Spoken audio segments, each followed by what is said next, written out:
Bakit nabibigo ang isang tao? Pag-usapan po natin yan sa devotion natin na ito.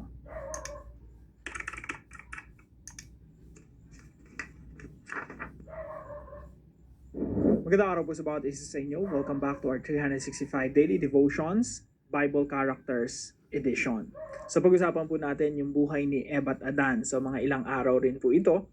At I hope marami po tayong matutunan sa pinakauna nating mga magulang.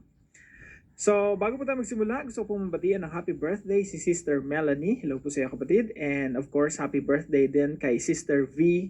Tanaka. Now, yung topic po natin ngayon ay failure of leadership.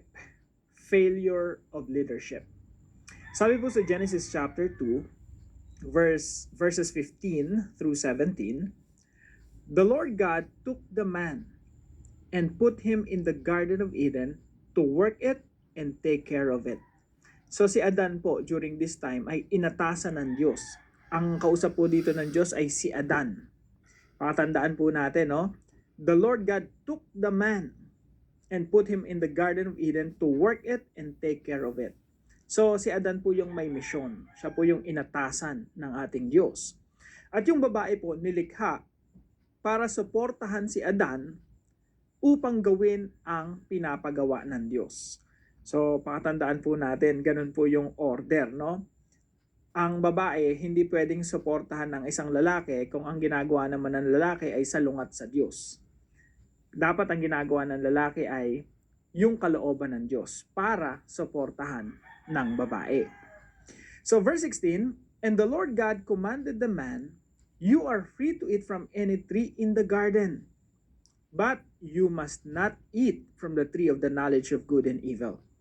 For when you eat from it, you will certainly die. Basahin ko na lang po yung verse 16. At inuutos ng Panginoong Diyos sa lalaki at na sinabi, malaya kang makakain mula sa lahat ng punong kahoy sa halamanan. Lahat ng mga pagkain dyan, pwede mong kainin. Lahat yan, libre para talaga yan sa'yo. Pero, huwag kang kakain. Sabi dito, subalit, mula sa punong kahoy ng pagkakakilala ng mabuti at masama, ay huwag kang kakain. Sapagkat sa araw na ikaw ay kumain yun, ay tiyak na mamamatay ka. Ang topic po natin ay failure of leadership. So si Adan po yung inutusan ng Diyos. Siya po yung leader of the family. Siya po yung leader ng marriage. So dito po, makikita natin sa Genesis chapter 2, may inutos ang Diyos. Genesis chapter 3, nahulog ang tao sa kasalanan. At ang istorya po ay tatalakay natin sa mga susunod na araw, pero bibigyan ko po kayo ng snapshot. Si Eva po ay tinukso ni Satanas na nangyari po ito sa harapan ni Adan. Ibig sabihin, si Adan nandun sa harapan na yun. Nakita niya na si Eva tinutukso pero wala siyang ginawa. Nakita niya si Eva na tinutokso ni Satanas pero hindi niya prinotektahan si Eva. That's a failure of leadership. Kaya alam niyo po si Jesus Christ, no, naparito para si Jesus po yung tutupad sa hindi nagawa ni Adan. Kung ano po yung failure ni Adan, yun po yung victory ni Jesus. Kaya po tinatawag si Jesus na second Adam. Kumbaga po, kung ano yung kabiguan ni Adan, siya namang aayusin ng ating Panginoong Jesucristo. Now, yung unang parents po natin, mga kapatid, nagkaroon po ng chaos, nagkaroon ng kaguluhan dahil po sa failure of leadership ni Adan. Kung meron mang dapat sisihin dito, maraming mga taong sinisisi si Eva. Pero in my opinion, no, kung merong dapat sisihin dito, dapat si Adan yun. Kasi si Adan yung protector of the family. Dito po sa verse natin, sa verse 15, sabi dito, the Lord God took the man and put him in the Garden of Eden to work it and take care of it. So yung work it po rito ay cultivate. Ibig sabihin, to serve, to cultivate. Yung take care of it naman po, to keep it or to protect. Minsan po nakikita natin sa mga kotse ng mga kapulisan, no? To serve and protect. Yun po yung ibig sabihin nito. To serve and protect.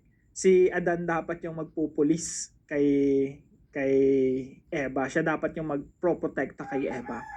Now, masasabi natin na yung failure of leadership talagang na kay Adan. Kumbaga yun yung nasa balikat niya at siya po ay nabigo. Pero hindi ko naman sinasabi na si Adan lang ang may kasalanan. Of course, kasalanan din ni Eva. Siya po yung unang natukso. So, pag-aaralan po natin ngayong araw, ito po yung mga puntos na gusto natin bigyan ng diin.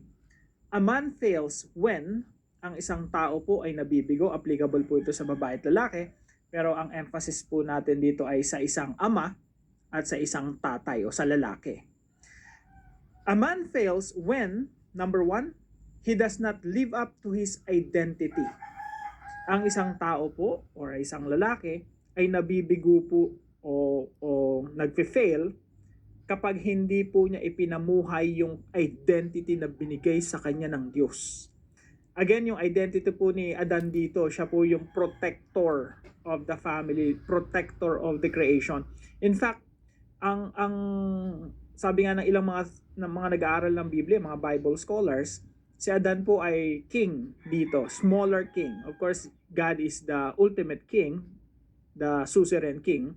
Si Adan po ay small king.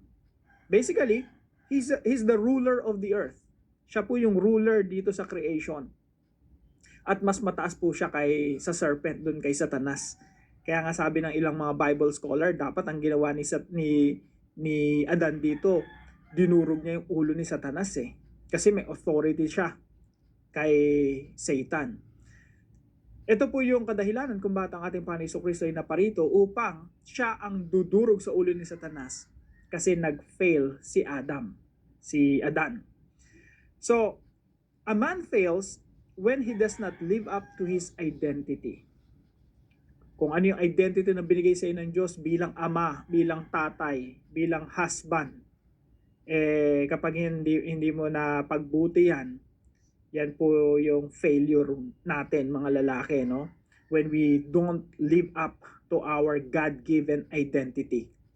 Sabi nga ng asawa ko sa akin, Russell, mabigo ka na sa lahat ng ginagawa mo. Mabigo ka na dyan sa pag-vlog mo. Mabigo ka na sa kung ano mang pinagkakabalahan mo sa studies mo. Okay lang, sige, mabigo ka na dyan. Huwag ka lang mabigo bilang tatay. No? Tumanim talaga sa isip ko yun Huwag lang akong mabigo bilang tatay, bilang asawa. Pangalawa po, when he does not listen to and obey God. Si Adan po, alam niya yung salita ng Diyos. Alam niya yun. He's very much aware of God's commandments. Pero hindi siya sumunod. Yan po yung failure. Yan po yung failure ng mga lalaki.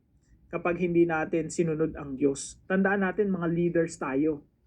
Pag bumagsak tayo, madadamay pati yung mga taong umaasa sa atin. Madadamay pati yung pamilya, asawa natin, pati mga anak natin, pati yung mga kung businessman ka, pati mga empleyado mo, no? So, when a person does not listen to God and obey God, that's the beginning of your destruction, of your failure. Kaya po tayo mga lalaki, dapat tayo daw yung pinakaunang lumuluhod sa Diyos, pinakaunang gumigising at iniluluhod na yung pamilya, lahat ng mga activities natin, trabaho sa harapan ng Diyos. Hinihingi na natin yung victory sa Diyos umaga pa lang. Pangatlo po, a man fails when he does not assume godly leadership. Yung maka-Diyos na pamumuno. Kaya po tayo, mga leaders tayo, lahat tayo leaders, no? Babae ka man o lalaki. Pero again, itong devotion natin na ito nakafocus muna kay Adan. Sa susunod na yung kay Eva. Na tayo po binigyan ng leadership ng Diyos. Yung leadership natin, hindi ibig sabihin nun tayo yung magiging Panginoon. Sa halip, yung leadership natin ay servant leadership. Ibig sabihin tayo ay naglilingkod. Kaya nga yung identity ni Adan dito, cultivator, servant. Sabi rito, to work it and to take care of it. Protector and cultivator. Pag sinabing cultivator, siya yung nagpapaunlad. Lahat ng ibigay sa iyo ng Diyos, pagkatiwala sa iyo ng Diyos, ang gagawin mo, papaunla rin, hindi wawasakin. Pag binigyan ka ng Diyos ng marriage, papaunlarin mo yun. Ikaw yung maglilid para umunlad yung marriage, para ma-develop yung marriage. Pag binigyan ka ng family, kailangan mag-flourish yung family. No? Pag binigyan ka ng lupain, kailangan mag-flourish yung lupain na yan, mamunga yan, no? Magkaroon ng mga crops, magkaroon ng mga mapapakinabangan na pwedeng kainin. Yun po yung ibig sabihin ng cultivator. Yung shamar naman, yung take care of it, protector. Protektahan mo yung binigay sa iyo ng Diyos. So, a man fails when he does not assume godly leadership. Now, paano po natin ito i-apply sa ating mga buhay? Maikli lang po mga applications. No? Gagawa naman po ako ng separate video para dito. Mas malalim na talakayan. Exclusive content po yon para po sa mga gusto pang lumalim sa pinag-uusapan natin. So, number 1 po, as a wife, para po sa mga nakikinig sa atin dito ng mga asawang babae, support your husband instead of blaming him. Kapag nabigo ang asawa mo, pag yan nag-fail, suportahan mo siya. Be a comforter to your husband. Support your husband instead of blaming him. Huwag mo nang sisihin, no? Alam niyo po yung mga lalaki, normally, no? I'm not speaking for all, but normally, generally, yung mga lalaki, pag nabigo yan, alam na nila yun. Alam na nila kung ano yung kasalanan nila, kung ano yung ginawa nila. Alam na nila yun. Hindi mo na kailangan sabihin at ipamukha sa kanila kung ano yung kabiguan nila. You don't have to say it. Just be there to support your husband. As a husband, application number 2, take responsibility and humbly accept correction.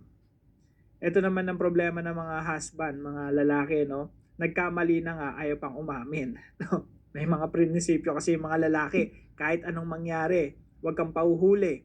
Pag nahuli ka, kahit anong mangyari, huwag kang aamin. So, mga kapatid, as a husband, take responsibility. Pag nabigo ka, as a leader, you take responsibility na ikaw yung nabigo.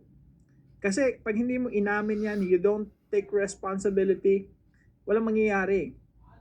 And humbly accept correction. Magpakumbaba, no? At tumanggap ng pagtatama.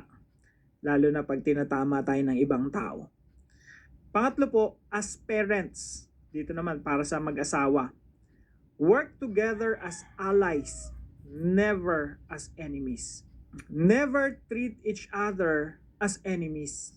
Huwag mong tratatuhin yung asawa mo na kaaway. Lagi kayong magkakampi. Kahit pa personality nung asawa mo yung issue, hindi mo siya titingnan na kaaway. Kailangan lagi kayong magkakampi. Ally kayo, allies. Ang problema, yun yung kalaban nyo. Yung problema sa finances, yun yung kalaban nyo. Yung problema nyo sa personality ng isa't isa, yun yung kalaban nyo. Pero kayo, together, you have to work as allies. Never treat your spouse as your enemy. So, as parents, work together as allies, never as enemies. Maganda pong commitment yan, no?